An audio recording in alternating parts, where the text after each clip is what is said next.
Hello दोस्तों, आज के इस वीडियो में एक प्रोसेसर के अंदर की साइंस यानी अंदर की दुनिया और उसकी पूरी जानकारी को एक साथ जानेंगे। क्या आप जानते हैं कि आपके फ़ोन के अंदर एक ऐसी दुनिया बसी है जहां बिजली की रफ्तार से अरबों फैसले लिए जाते हैं। आपके नाखून से भी छोटा यह प्रोसेसर आखिर रेड सेंट्स से बनकर दुनिया का सबसे ताकतवर दिमाग कैसे बन जाता है। चलिए आज प्रोसेसर के अंदर का असली विज्ञान को जानते हैं। तो चलिए स्टार्ट करते हैं।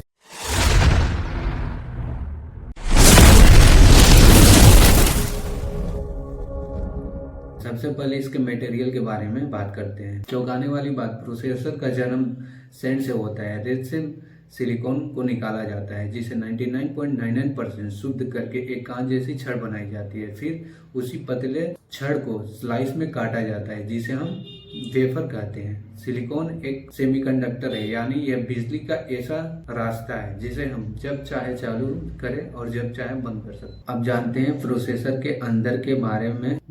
इसी 0 और 1 के खेल में आपका पूरा फोन चलता है। यह इतना बारीक है कि इंसान के बाल की चौड़ाई में हजारों ट्रांजिस्टर समा सकते हैं। इसके अंदर अब काम कौन करता है इसके बारे में जानते हैं। तो एक प्रोसेसर के अंदर 4 मुख्य ऑफिसर्स बैठे होते हैं, यानी कि 4 ऐसी चीजें होती हैं जो एक फोन को पूरा कंट्रोल उन्हीं के हाथों में होता है। जैसे कि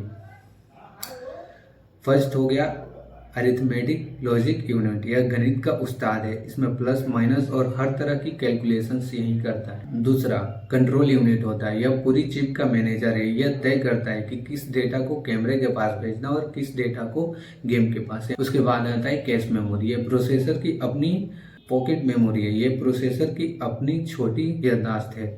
जो काम आप बार बार करते हैं उसकी जानकारी यह अपने पास रखता है ताकि रैम तक न जाना पड़े और काम बिजली की रफ्तार से हो जाए। फिर एक आता है ग्राफिक्स यूनिट, यानी कि जीपीयू ग्राफिक्स यूनिट। इसका काम होता है रंगों और तस्वीरों को सजाना ताकि आपको गेमिंग में असली जैसा अनुभव मिले। अब बात करते हैं प्रोसेसर के काम करने का तरीका। तो प्रोसेसर 3 स्टेप में काम करता है। जैसे फेच, मेमोरी से काम को उठाता है, फिर डिकोड करता है, उसे अपनी बिजली वाली भाषा यानी कि 0 और 1 समझता है। फिर उसके बाद आता है एक्सिक्यूटिव, उस काम को पूरा कर देता है। और यह पूरा चक्कर 1 सेकेंड में अरबों बार चलता है, जिसे हम 3.2 गीगाहर्ट्ज या 4 गीगाहर्ट्ज की क्लॉक स्पीड कहते हैं। जो अब बात करते हैं प्रोसेसर के टाइप के बारे में। प्रोसेसर कितने टाइप के होते हैं? तो एप्पल A19 प्रो ये एक प्रोसेसर का टाइप है। यह आईफोन का वह दिमाग है जो वीडियो एडिटिंग और भारी काम के लिए बना है, जो कि एप्पल यूज करता है। स्नैपड्रैगन 8 एलाइट यह एंड्रॉयड की दुनिया का सबसे तेज इंजन है, जो खास तौर पर हाई स्पीड गेमिंग के लिए मशहूर है। जो कि लगभग स्मार्टफोन्स में स्नैपड्रैगन 8 एलाइट आप कभी ना कभी आप लोगों ने सुना ही होगा कि इस स्मार्टफोन में ये प्रोसेसर है। गूगल टेंसर G5 यह प्रोसेसर नहीं बल्कि एक AI जीनियस है जो खुद सोचकर आपकी फोटो और आवाज को बेहतर बनाता है, यानी आपके फोटो को इन्हेंस करता है। मीडियाटेक 9.5K यह कम बिजली खाकर सबसे ज्यादा ताकत देने वाली माना जाता है।